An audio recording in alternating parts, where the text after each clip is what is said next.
I'm doing a expose or a profile on a cop in Bonners Ferry, Idaho, named Scott Davis, and he's in good with all the locals there. Friends with them, grew up with them. Um, the whole criminal justice system around there is absolutely corrupt. Apparently, Scott's good for business. He's good for business for hospitals and emergency rooms. He's good for business for the criminal justice system, certainly. Some towns, the majority of their budget comes from terrorizing and extorting from the public. This guy seems to target families, mothers, fathers with children. That's like, I think 4 out of the 6 cases involve that. And I've linked 4 videos below of him terrorizing people and escalating on purpose. He reads scripts into his body camera.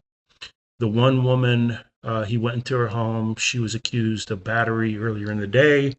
So he goes in there to just straight up arrest her, not see what she has to say, him and this other thug. Well, she was holding a baby, a literal infant, and there was some other emergency worker. He's like, "Oh, take the baby out of here," basically, so him and this other guy could have their way with this woman. She was hospitalized. They were fearful that she had a brain bleed. So she's a petite woman, and there's 2 burly thugs with their uniforms on in gear.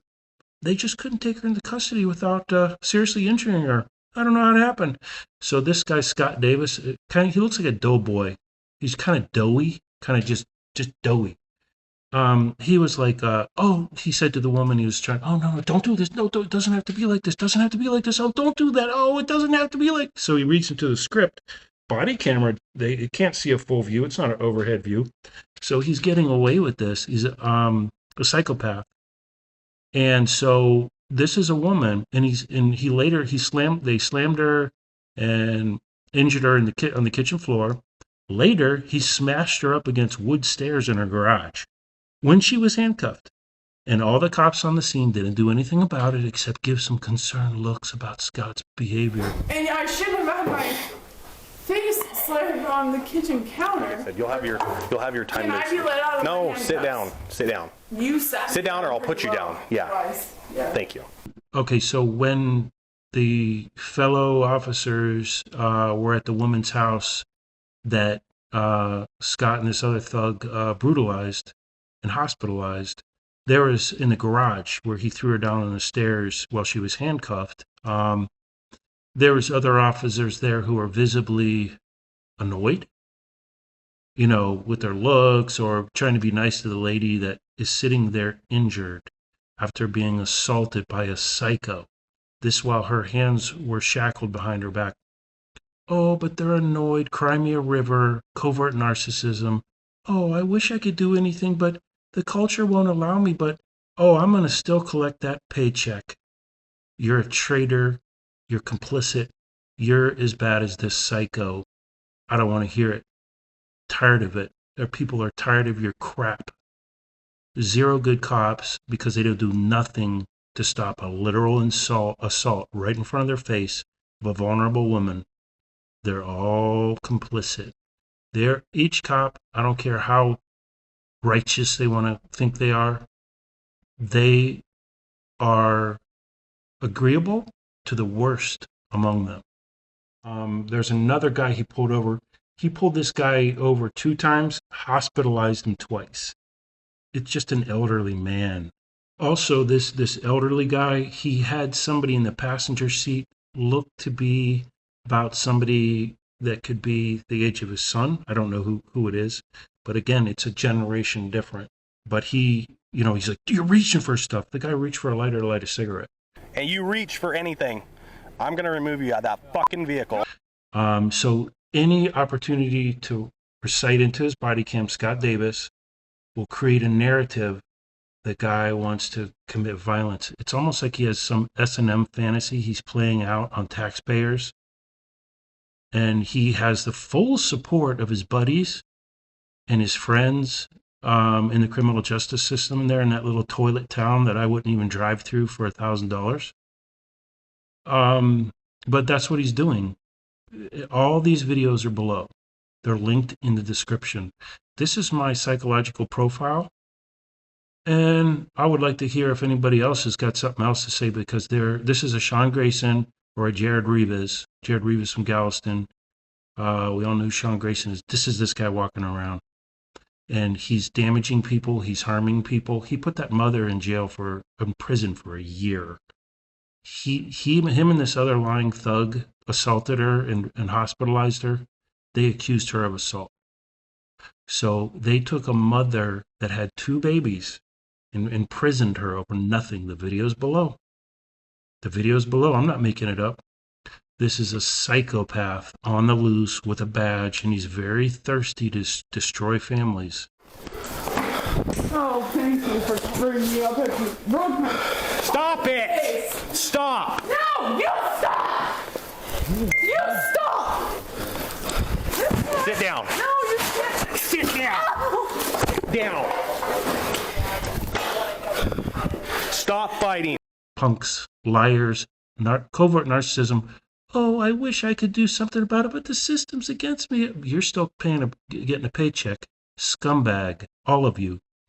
Anyway, so that woman was separated from a baby, an infant, and another, I think it was under a year old, another baby.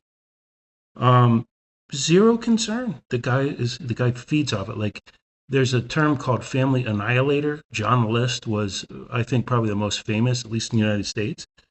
And this is where they killed their whole family. And then this John List moved to another state and started a new life. And eventually they tracked him down. But Scott Davis isn't exactly that. But it seems like the guy hates families and is totally indifferent about the care of children, infants, or separating them from their mother or father. Even in any culture, any point in history, there's some difference that everybody. It's customary. You would pay. It's either that's a little one or this is a family. Everybody knows that, but this guy seems to go after. He's a family destroyer. Even animals will sort of act differently around babies, even of other species. It's something built into them. Most people have it. Not this guy. Straight up psychopath. Scott Davis, the doughboy, the fluffy doughboy. It's pretty badass. Look, Honey Badger don't give a shit. It just takes what it wants. And now, it's my turn. So fuck you. So, and there's another one where a young couple pulled into the gas station. They had a headlight out. 6-week-old baby in the back. So he starts challenging. Just people are like, whoa. And that's what he wants. He wants to create resistance. His go-to is get out of the car. He threatened his father for asking questions like, why are you asking me for my ID? I'm the passenger. He's like, I will rip you out of the car and take you to jail. Videos linked below. There's 4 of them with this Scott Davis character. If you don't stop, I'm going to rip you out of the car and you're going to go to jail. What? For what? So he's manufactured escalation. He wants to take the father to a cage, leave the mother with her baby sort of stranded. It was cold. He told the mother, turn the car off. She's like, my baby's cold. But that's the way he had it. And so he terrorized. So they're all afraid. He's trying to separate families, break families apart. This is his MO. This is the profile on Scott Davis. Turn around. Face away from me. Face away from me and put your hands on top of your head. The fluffy doughboy from Idaho. And then there's another instance where he pulls over a woman. Again, he comes with the tone. He's trying to elicit a response, which the woman was not happy. And, she was mouthy. She was sassy to the government agent. And then he's like, get out of the car. And she's like, she was scared. You can hear it in her voice. By the way, you can hear Scott's voice tremble. Like there's something going on, almost like sort of a sexual euphoria. His voice starts getting really weird. Like we're about to get into this thing.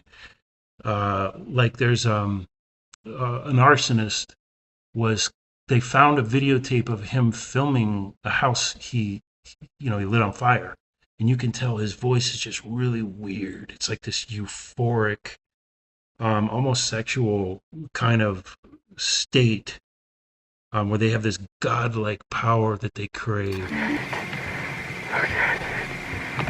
Look at the fire. This is my domain. My hell. Look at it, Omar. Into the coyotes yell. Take a good look at that. And you tell me that I did not set fire. I gotta go now. But remember me. But Scott's voice does the same thing.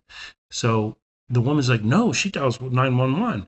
So he breaks the window out, damages her car, and he's like, do you have anybody? You're going to need somebody to come pick up your kids.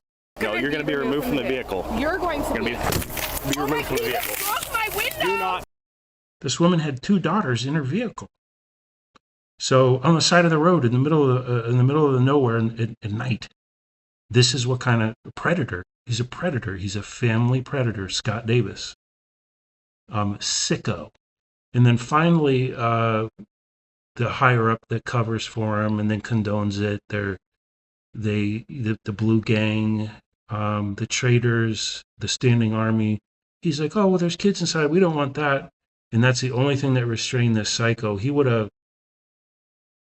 didn't care. He gets the ultimate sense of power off wrecking families in the moment. It's psychopathic. You're making me nervous. Because I have no idea why you're acting so irrationally.